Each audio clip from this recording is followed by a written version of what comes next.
Hey everybody, just wanted to come on and give you a bit of an update on what's happening in real estate. Obviously, over the last couple of weeks or so, COVID-19 has affected just about everybody, and real estate is certainly no exception. We've seen, a number of new listings still, and a number of sales, so things haven't completely fallen off. And I'm going to run through a bit of the numbers for you. The week ending Friday, March 13th, this was the week when we saw a lot of things really kind of change for most people with emergency declarations and whatnot. We had 563 sales within the areas that I normally service. And so if you know my business and know me, you know that I spend time in Oakville, Burlington, Hamilton, Dundas, Ancaster, Stony Creek, even up to Guelph and down to Grimsby.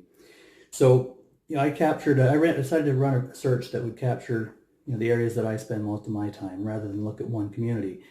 If any of you want to know more about a specific community, neighborhood, or city, by all means reach out. But the week ending Friday, March 13th, we had 563 sales that were sold pending. That's not including the conditional sales. That's the ones that have sold firm, but just haven't changed hands yet. Fast forward 1 week to the end of Friday, March 20th, 418 sales. So dropped by about a quarter just in that week. Another week goes by, Friday, March 27th, we're at 215 sales in those communities. Dropped by half the week before. So we're definitely seeing fewer sales. That said, those that are selling quite strong. If I just look in the last week, business days only, Monday through Friday, March 23rd to March 27th, 185 sales in the same communities I just mentioned. Of those, 102 of them sold for full ask or over ask, 55% that is.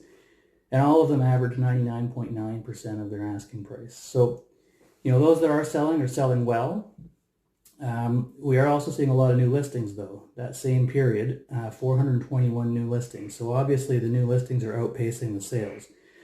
What does that mean? It means that at some point in the next little while, we're going to be looking at more inventory and potentially not as many buyers to go around to make those sales happen. So, if you're looking to sell, the good news is that sales are happening. The key, though, will be to make sure you're priced right and have it showing well. Virtual tours will be necessary, obviously, to get the property shown properly. So if you have any questions on those fronts, by all means, give me a shout. If you want to know more about what's happening in your neighborhood, let me know.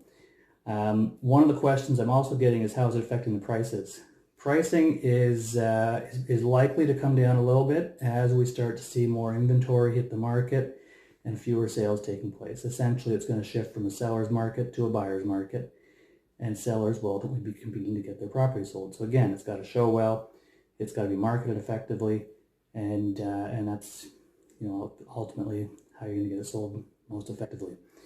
So if you have any questions on those fronts, let me know. And over the next little while, the next few days actually, we're going to have the full numbers for March. So at that point, I'll be able to dig a bit deeper into what the pricing is looking like for March compared to March last year and March compared to February of this year. But interesting times for sure. Hopefully everybody's practicing their social distancing and staying safe.